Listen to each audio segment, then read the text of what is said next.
Good morning or afternoon, depending on where you're logged in from. We're thrilled to have Larry Chapman, the IT manager of TrueSource Labs, with us today for the showdown of hardware-based hyperconvergence versus hyperconvergent software. First, Larry's going to share his journey from legacy storage through evaluating the hardware-based hyperconvergence and hyperconvergent software options. He eventually decided on hyperconvergent software, so you'll get an inside view of why he did so and all the concerns he had going into it. Next, you're going to briefly hear from Max, the Senior Director of Product Marketing, David Friedlander, as he shares a little more about the differences between the two, both hardware-based and software. We are going to leave time at the end for Q&A, so please submit any questions you may have throughout the presentation in the question box to the right of your screen. We'll do our best to get to all of the questions depending on time at the end. So with all that being said, I'd like to introduce you to Larry Chapman. How are you doing, Larry? I'm doing great, thanks. Let's just get started. I was hired a little over a year ago at TrueSource Labs to be their IT infrastructure manager.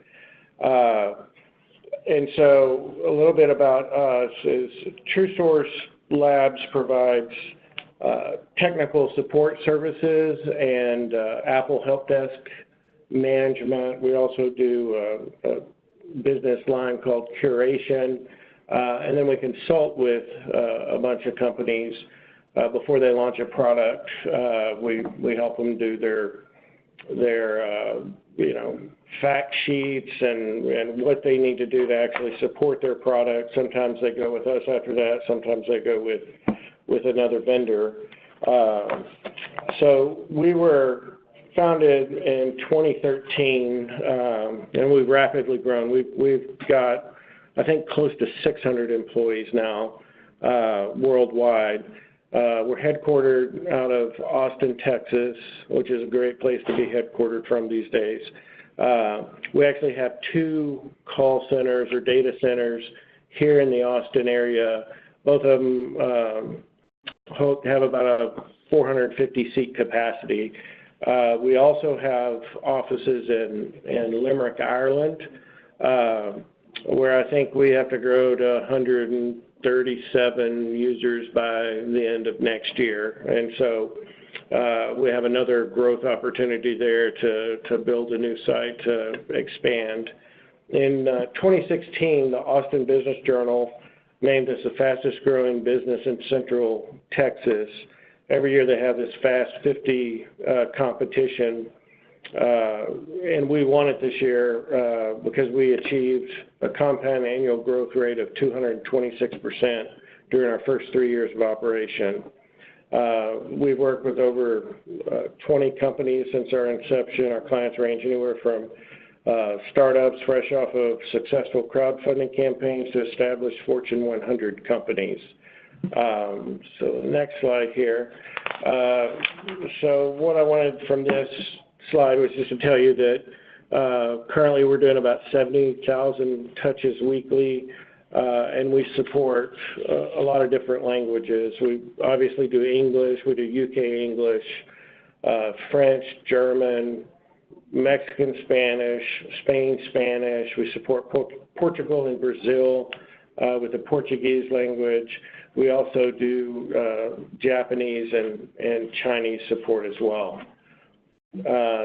Some of our clients, you'll see Nest thermostat, their cameras, all that. We do Tier 2 and Tier 3 support all the way up to engineering, creating problems that they experience in the field in our lab so we can help troubleshoot them. Most of the customers on the top, except for the last line there, are IoT customers that we support. You'll see Indeed up there, which is what we call our curation service. So we don't look at resumes or anything like that, but when people post a job, and of course they post them all over the world using Indeed, we have to verify, first it's a real company. We also have to verify that in that country, can you post something that says men only or 18 is the age requirement. You know, some countries and provinces are different, so we have to verify all that information and make sure that it can be actually posted to the web. Our enterprise help desk support, which is really Apple Help Desk, are the customers you see along the bottom there. It looks like Philips is cut off, but Philips Corporation is one that we support. And how we do that support, we offer MDM support. So we run their instance of Jamf is what most of our customers are using. And so we can send out hardware to a person that's working in France or the United States, and they'll be able to connect to the proper printers. They'll have the right software installed. They'll have the right shares. And of course, if anything goes wrong during that process, then they'll call us and we will help get them online as quick as possible. So that's a little bit about TrueSource Labs. I was presented with 3 specific challenges when I got here, and I've been here for a little over a year. So I had to create a new network design that could be deployed over and over again because of our fast growth rate. I had to address the legacy network that was already in place, which had a couple of single points of failure. They'd grown so fast that their network design was just a flat network. It worked really well, but then, you know, they got customers that wanted to have separation of their data from everybody else, so they needed some network segmentation, some access control lists. We had to get certified in PCI compliance because we were taking some credit cards, and then the overall network upgrade. So the existing network, when I got here, again, it was a hyper-growth mode from day one. It was a flat network design. There were single points of failure. The size was wrong. The firewall size was wrong. No access control list. All the switching was done in the core router. So it wasn't a nightmare when I came in, but addressing a single server, a single firewall, and the other things, I had to come up with a solution. So a typical solution would be just to buy another server, add some shared storage so I could migrate VMs in case of a failure. And this is how I've done it in the past. But as I was looking at this solution, it was kind of expensive. I have 60 to 70K, but the actual shared storage I was looking at, you know, with a little bit of growth, was going to be almost $100,000. And I don't have storage engineers on staff, so I'd either hire one or bring in consultants to come in. Everybody knows how expensive that can be. And so I decided to kind of look at the industry trends.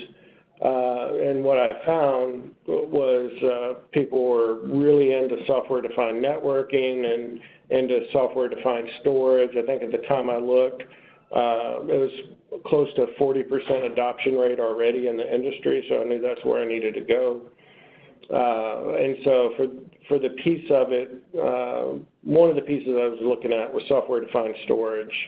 And software-defined storage, the way I understood it, was you were able to take all these servers that you had purposely built to run things and start using them in, you know, groups of 3 or 4 or 5 or whatever, and taking the storage that was on all of those servers and combining them into a single storage space. So that gets rid of the expensive box, and trying to upgrade is a nightmare.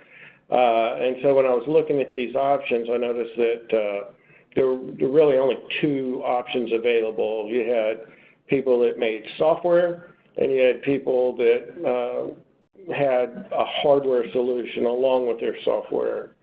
And so basically, I was looking at the cost of upgrades, licensing, how to repeat it over and over. And so then I looked at SimpliVity, Nutanix, and Maxta. So SimpliVity at the time was just purchased by HP. And so I thought there was a lot of changes coming. I didn't want to get locked into something that I was unable to upgrade. I briefly looked at vSAN and VxRail and some of the other things that were out there, but I decided to do a POC or at least get pricing from Nutanix and Maxta. Nutanix was a big player in the space, so I wanted really specific information on their deployment options. At the time, I don't think they really had any solutions for an SMB like we are. And so their solution started at something that would run 100 VMs. I run between 30 and 40 VMs at a typical site, critical applications, and then, my tools, networking tools, and things like that. And so let's go to the next slide. The key factors I was looking at for both solutions basically was what was the initial cost of ownership, what configuration was I going to be able to put in place for my hardware, the licensing and maintenance costs, in this case for both the hardware and the software. I had a requirement to go ahead and buy enough stuff for 4 sites. And so then I was looking at how much it cost to expand and what was the true total cost of ownership. And so I found it was very difficult to get pricing out of Nutanix. You basically had to get a VAR that sold Nutanix, and then you had to convince them that you were serious enough about buying it that they would actually register the deal so they could give you the best pricing. I don't think I got pricing for a little over 2 months, and it was actually quite expensive. The initial cost of ownership with licensing and maintenance was double, I think, what I ended up going with. And I talked with several members in the community and spoke with some old friends that were using Nutanix, and there was a little bit of concern because the marketing material didn't actually line up with what was real when you purchase a solution, like being able to select your own hardware. I mean, they had lots and lots of caveats that kept you from doing that. And so I looked at Maxta, which is just the software-only solution. What was the initial cost of ownership? What kind of configuration could I put in there? What was the licensing and maintenance cost? Again, I had to buy it for 4. How much does it cost to expand? And what is the true cost of ownership? And so I, built spreadsheets and put everything together and was looking at it from a business standpoint. And I selected Maxta. The initial cost of ownership was about a quarter of the cost of the hardware-based solution. I'd heard that it was very difficult to install the software-only solution, but when I first started, they gave me a pre-installation checklist, and this checklist had things on it like what are the IP address ranges that you're using for your servers, or the specific IPs for the servers that I was putting in the cluster. It asked for the storage IPs and things like that, which I filled out and sent back. They approved it. And so when I actually went to start installing the software, it was kind of a menu-driven system that was basically my pre-install checklist. So I had to go and type in all the information that I had on there, verify the information, and I clicked go, and in about 35 minutes I had a hyperconverged infrastructure already built with 3 servers. And so when I spec'd my hardware, I looked at HP, Dell, Supermicro, and basically at the end of the quarter, everybody knows you can get the best pricing, and you can actually get better pricing if it's the end of their fiscal year. And so I waited till the end of the quarter. I kind of pitted HP against Dell and ended up choosing Dell just for price. I don't really have a preference on the servers. And so then Maxta offers great support. Their technical support engineers are some of the best in the world. And one of the other things that really went into my decision was there was no upgrade tax, which means when I want to grow, I can change hard drive to get more storage, or I can add another node to the cluster if I want more compute in my solution. But basically, I get to pick my own hardware, work with them on basically the hard drives that I selected, and also they want to know a little bit about the controller card. They just want to make sure it supported the throughput that was needed for their storage solution. And so that's why I chose Maxta. And so what ended up my network looks like now is I upgraded the firewalls to something that would meet the requirements. I ended up putting on Dell R530 servers. A little bit about the servers, they have two 24-core processors. They all have 128 gigs of RAM. I equipped them with 4 ports of 10 gig Ethernet coming out of the back. 2 of those were for the Maxta, and 2 of them were for the VMware for their high availability mode, and the Maxta for their failover. As far as the hard drives, I put 6 1 terabyte spinning drives in, about 120 gig SSD just to run the Maxta controller, and then an 800 gig SSD for caching. And so that's the configuration of those. I went ahead and went with Unify on my switches because they do offer a single pane of glass to manage those by, and they're running really, really well.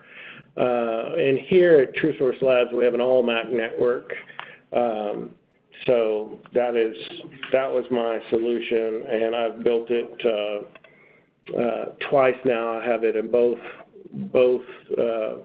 call centers in Austin. I've designed the new one for Limerick. We're just waiting to get into a new building. We're kind of cramped for space there, so I'll have that built and ready by the end of the year. And then we're looking at opening another office in Alpine, Texas. So with that, I will turn it over to David. All right, so thanks for that, Larry. That was really great to hear your perspective on it. I wanted to just take a couple of minutes and talk a little bit more detail about Maxta and how our software approach is different. And fundamentally, you get hyperconvergence the way you want to deploy it, and I'll explain a little bit about why. So first of all, as Larry described, what we're doing is we're replacing shared storage and pooling resources across the servers. And we can span the data center. We can essentially work across your virtual environment. We're also vendor independent, meaning you can use any server platform, supported hypervisor platforms. You have a lot of flexibility in how you deploy that way, and I'll talk a little bit more about what that means. But you also have choice in how you actually buy the licenses. The fact that it's a transferable license, as Larry said, he's able to negotiate with the server vendors, get the pricing he wanted, and he's then not paying, we described an upgrade tax, but there's also no refresh tax because the license is yours. I'll come back to this in a minute, but what that means is that there's no upgrade tax, so the license is yours. When you rebuy an appliance, the license is not yours in most cases, or a storage array, you're really paying for the software again every few years that you then go and buy that appliance or storage array. Just a couple of Maxta's customers. Obviously, Larry talked about his environment. We have a couple of hundred customers distributed around the world. 2 that I wanted to just highlight quickly. One is Driscoll's, and if you shop for strawberries or blueberries or most any kind of fruit, juices, things like that, you'll see their brand everywhere, all over supermarkets. We support over 10 other distribution centers. They've been using Maxta actually for over 4 years to run infrastructure at those distribution centers. We all go out and buy Driscoll's berries frequently. They're also really good, and we're fortunate to be in California where they have a lot of their production too. But Lenovo is another customer. Lenovo runs all of their exchange infrastructure. They've virtualized exchange. They run that on Maxta. That's saved them significantly in the cost of running that in shared storage, and they're able to do that on the Hyperconvergence infrastructure, obviously on the Lenovo servers in their case, and get a lot of cost efficiency and flexibility out of that. So one thing I wanted to highlight, Larry touched on this a little bit, but I think it's important to note that one thing that really makes Maxta different from both the storage arrays, but even some of the other hyperconverged solutions out there, is that we're able to set policies on a VM level. And what that means, or VM or vDisk level actually, that means is that you really can run mixed workloads on one cluster. You don't have to architect the cluster specifically for different types of applications and maybe end up with multiple clusters that you don't really need. You get a lot of efficiency out of the hardware that you have. So there's a number of policies you can set. You can do things like set the number of replica copies. So that's really a resiliency or availability policy. So you can decide if a VM or vDisk needs 2 or 3 copies on the cluster. And that obviously determines the level of tolerance that it will have for failures in that cluster. If you have a node or a drive fail or something like that, and then could it withstand a secondary failure? Things like that would be controlled through that, but you can do that at the VM level, down at the vDisk level. You can do things like set page size for applications. So Exchange or SQL may have different requirements, and that'll control performance as well as efficiency of disk utilization on the cluster. A number of different policies, other policies you can set through the UI. You can set them by VM or groups of VMs. You have the ability to apply that pretty easily based really on the application needs. So that's what we mean when we say application defined, is that you can set policies based on what the application needs rather than trying to configure it at the cluster level, or in some cases, it may be at say on the traditional storage, a LUN level, or it may be at a disk group level, which is a fairly similar construct in some other HCI solutions. So I'm going to talk briefly about Maxta architecture too. I talked about, I think, one of the key things, which was the app-defined piece. But I wanted to just give you a quick overview of the architecture. Certainly, if you're interested in learning more, we can follow up on that. My colleagues in product management go into a lot of depth on this. I'm not going to try and do it that much justice, but I wanted to just give you a quick overview of what it is and how it works. So this is Maxta's architecture. It's a distributed file system that runs across the servers in your virtualization cluster. And it's essentially using that to pool the resources, both the flash and the disk drives. There is a cache tier, which is an SSD, a layer that you can have multiple kind of redundant SSDs in a node, but that cache tier provides performance for the VMs, and we combine that with a cost-effective capacity tier, so that you can run more affordable disk drives on the capacity layer, and then of course you have the cache layer in front of that. That together also allows us to provide a variety of data services. We have VM native snapshots that are essentially highly efficient zero-copy snapshots and clones, meaning they don't use any additional storage. So that really allows us, along with thin provisioning, to give you the most essentially bang for your buck out of the capacity you have in those servers. We also architected that around data integrity and giving you full support for VMware features, for example, like HA. I talked a little bit about performance in terms of the VM-defined component, or the application-defined component.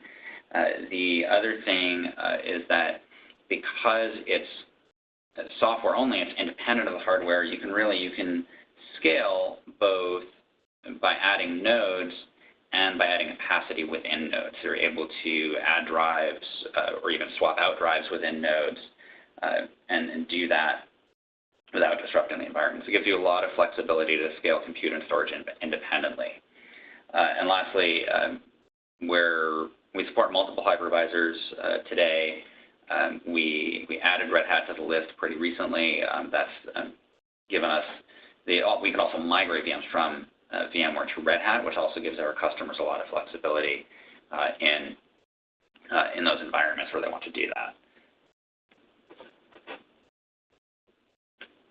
So a couple of things I wanted to highlight about how Max is different. I'll wrap up here on these points really. First of all, we give you choice. There's no vendor lock-in, right? You have the ability to switch hardware vendors to switch server vendors as you go. You have the ability, as Larry mentioned, to negotiate, maybe change suppliers or even have a mixed cluster where you might have different brands or different models of servers.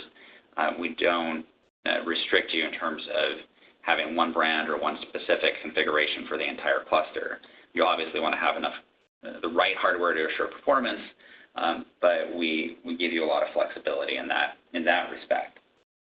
And that just gives you as well choice, as I mentioned, of the hypervisors. You can run multiple hypervisors in your environment. We support that. There's very few options to let you do both of that and give you the hardware flexibility. As I mentioned earlier, the other thing that's important is there's no upgrade tax. There's agility specifically from that, the software agility you get with buying software versus buying an appliance. Most vendors will, when you refresh the hardware, which happens every 2 years, you have to repurchase that. That's really an upgrade tax, but there's also the challenge that if you have compute and storage together in an appliance and you can't scale them separately, you're really paying an additional tax because you're buying perhaps more compute than you need or more storage than you need at a given time. So there's no refresh tax with Maxta, and as Larry mentioned, there's no upgrade tax. The other thing we're able to do is provide a non-disruptive upgrade to the environment, whether you're swapping out hardware or you're actually upgrading the Maxta environment itself. And then lastly, as I mentioned, it's application defined. Most solutions will treat everything essentially the same. So you have to define policies at a storage layer and not at a VM layer. We're able to do that at the VM layer. So with that, I'll just close on how can you try Maxta software.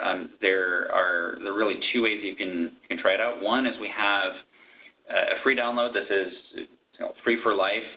Three host servers up to 24 terabytes of storage capacity. It's full featured.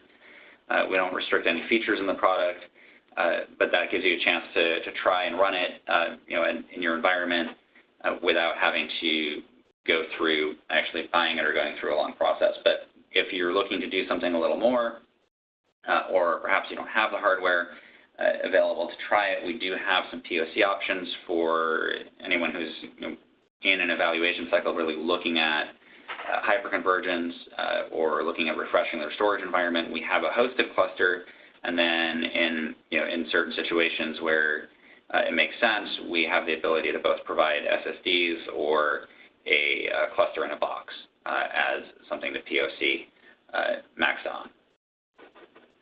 So with that, I'll turn it back to Chanel for Q&A. Thanks very much, everyone, and thank you, Larry, for your time, taking time to present and talk to everyone as well. Yeah, perfect. You're welcome. Thanks, David.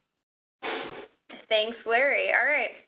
So we have a few minutes left for Q&A. If you have not done so already, please submit your questions in the box to your right. We do have a few questions already, so I'm going to start with the first one. And Larry, this one's for you. This attendee would like to know, what type of applications are you running on Maxta? Okay, so I'm running all of our critical apps, our databases, the PBX, our internal quality assurance tools, our software-defined networking controller, inventory and asset management, of course, full suite of Windows Active Directory, DHCP, DNS, network policy server. So all those applications are running on Maxta. And again, I could fine-tune the VMs.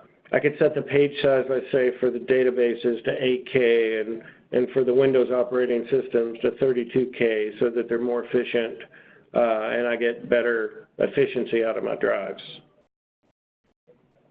Awesome. Great to know.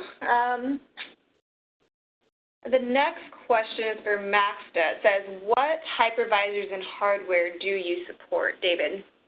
Sure. So there's a pretty long list of hardware vendors that we support. Off the top of my head, certainly the major ones you would think of, HP, Dell EMC. You've got Lenovo as a big partner of ours, and a customer, Cisco. I would say just about any major server brand you can think of that we would support. Huawei would be another one. Huawei in China is another. So Supermicro would be another one we support.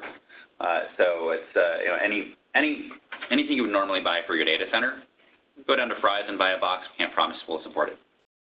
But that's about the extent of the hardware list.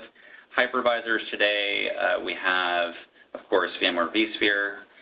We have Red Hat, KVM that we support, or the Red Hat virtualization platform, and we support OpenStack, and we'll be adding others in the future. Perfect, thank you. So Larry, this next one's for you. They'd like to know, they probably saw who you evaluated, your list that you did SimpliVity, Nutanix, Maxta, and their question is, why didn't you go the software approach through Nutanix? Well, I think at the time it wasn't offered, or at least it wasn't presented to me as a solution. And again, it was a little over a year ago when I did the evaluation with them, so I found it very hard to get real pricing. I mean, the first pricing just knocked the wind out of me. And then they said they could discount it, 50% or 75% or something, but it was still significantly more expensive. I mean, the thing I didn't talk about was the licensing cost. So I went with something Maxta has called the freemium plan, where you don't actually pay for the software, you just pay for supporting the software. But if I get new hardware in, I do a refresh in 3 years, I don't ever have to upgrade that again. So if you look at the total cost of ownership, Maxta hands down won that over Nutanix. Okay, great. Thanks for that information. We have another question that has come in, and the question is, will the architecture distinguish between and leverage hyperfast NVMe storage with nodes versus SSD on SATA as part of its caching strategy before moving data to spinning disks? Then it says, do you have any published benchmark results we can read about? Yep, I'll turn it over to Arjun, who's sitting here as one of our product managers. Yeah, so to answer that question, so yes, if you use NVMe in the cache tier, we will definitely recognize it, and we have published papers. We did a joint press release with Intel around our support for their Xeon Scalable platform, and I think it was, around 120% performance improvement that we saw running on an all NVMe configuration there. So yes, we will be able to leverage NVMe as a higher performance tier, and we can support the all-flash configurations, either all NVMe or NVMe for your high-performance tier and SATA SSDs as your capacity storage tier. Great. Thanks, Arjun. So the next question, this one is for Larry. It says, what features that Maxta provides made you choose Maxta over others? I think you kind of answered that a little bit, but maybe you can kind of just go through that. Sure. So I think that, Maxta has inline compression running. I'm running about 2.4 4, one's running 2.07 compression inline, which just gives me more storage. I ended up with almost 16 terabytes of storage in my configuration on each of the clusters. So the other features obviously were the cost of the license and the total overall cost of ownership. And plus I like the salespeople better, and their pre-sales engineer was actually really good. Okay, great. I think that answered this next question, but I will repeat it just in case it didn't or you want to say anything else to it. This question is, do you have inline and post, it skipped up, inline and post compression and deduplication? I think that's one for Arjun. Yeah, so I can take that. I mean, as Larry mentioned, you know, he's leveraging our inline compression right now. So yes, we do have inline compression. All of our snapshots and clones are fully deduped, so they're all pointer-based compared to kind of traditional VMware snapshots and clones where you're either taking a Delta VMDK and for your snapshots and creating a performance hit and a capacity hit. All of our snapshots are pointer-based, so they don't consume any additional capacity. You can create as many as you want. You can leverage the max snapshot policy to set a recurrence and retention policy for your snapshots, create as many as you want for your VMs, and see no performance impact. And then on the cloning side also, again, it's our clones are just read-write snapshots. So you're able to, again, have no capacity utilization on creation of a clone and go ahead and leverage that for your VDI deployments or just, you know, any general cloning. Okay. Great. So we have another question, and this one's probably for you, David. You can answer this. Anyone really can speak to it. What is the licensing model look like? What does it look like? Oh, so for Max's licensing model, so as I mentioned, there is a free license that you can download for up to 3 hosts and 24 terabytes of storage. Beyond that, it's a perpetual license. You buy the license as you would with a lot of other infrastructure software on a per CPU basis. It's a per server basis. It's a per server basis or per host, and then of course just any support you require on top of that, and it's a perpetual license. So whenever you refresh hardware, it's transferable from one server to another, so it's not locked into that host, obviously. Perfect, thanks. So we have time left for one more question, so we're going to take this one down here. So does NVIDIA GPU support for VDI workloads? Is there support for VDI workloads? Yeah, so I think the question's around Max's support for NVIDIA GPUs, and the answer is yes, we do have support for NVIDIA GPUs. In general, any product, we just present as a data store within VMware. So any product within the hypervisor that's supported by the hypervisor, we will be able to support, which is the same as what we do for NVIDIA. And we have deployments for VDI with over 1,000 users across the Maxta cluster. Awesome. Thanks so much, you guys. So this is all the time that we have left for Q&A today. If we were unable to get to your question, we'll reach out to you via email to get those answers for you. We appreciate you taking the time to join our showdown. We hope you found it useful. Feel free to reach out once we respond if you have any questions at sales@maxta.com. Thanks.